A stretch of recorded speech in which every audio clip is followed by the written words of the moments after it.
Hi, it's us. I was just making sure it was recording. This is Okay. all new. It's all new to me on my iPad too. But we're actually recording this from Northern Voice, which is a blogging conference in Vancouver. We're at UBC's main campus in the Life Science Building, and we thought we'd do an 8.5 segment. So this is podcast 8.5. I'm Jessica Samuels. I'm Leila and Jessica. I've taken the big trip up to Vancouver, got in my little car from the Kelowna, and we are here.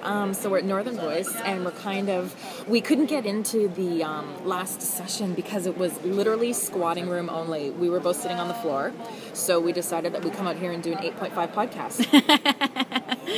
So some of the highlights for us, or for me, was I was learning a little bit about defamation and how it's how if someone writes an awful comment about another individual, a libel comment, on their blog, and say you take that quote and you put it on your blog, saying like, okay, Jessica Samuels, quote unquote, onto like say my blog said these bad things about someone, I'm also liable for just quoting someone else's comment.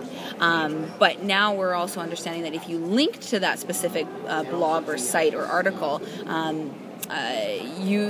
there's a potential, but they're still discussing that case, I think whether it's or not. In the courts right yeah, now. It is in the courts. So whether or not a link, if you just link a site, not quoting it on your blog, will actually get you in trouble or not. Yeah. So that was interesting for me.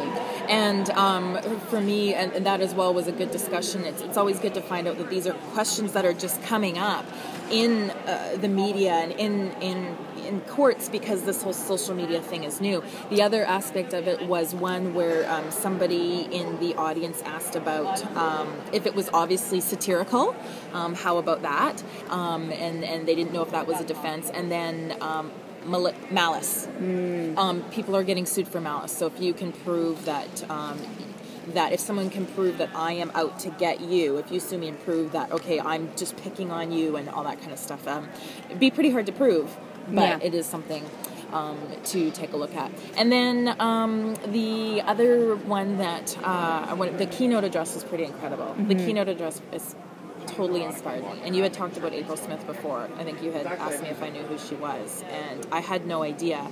And now I don't know how I could not know any idea, because she's from April Media, and it's April Films is her Twitter handle, and AHA Media is the website, and basically it's social media to affect social change in Vancouver's downtown east side. Her story is incredible. I was greatly impressed. Yeah, she showed us a lot of her blogs and her video blogs, and she produced stories within the downtown east side that actually one of them got picked up from the BBC, and they aired it on TV, and she was so excited about it. So her energy and her cheerfulness is actually quite endearing to see, because she likes to document the downtown east side. She is an individual who was always homeless, and she was homeless. Now she actually has a very nice place to live, and that was in regards to social housing. So that helped her out. But she is there within the community to kind of represent their story. So that's kudos to her. She had a lot of energy and a lot of passion for what she did. And another thing that I thought was quite interesting is when I actually now feel like I have to go Google search my name on Google to see if anyone's written anything bad about me, because if you don't respond to it quick enough, I mean, it could become a bigger case.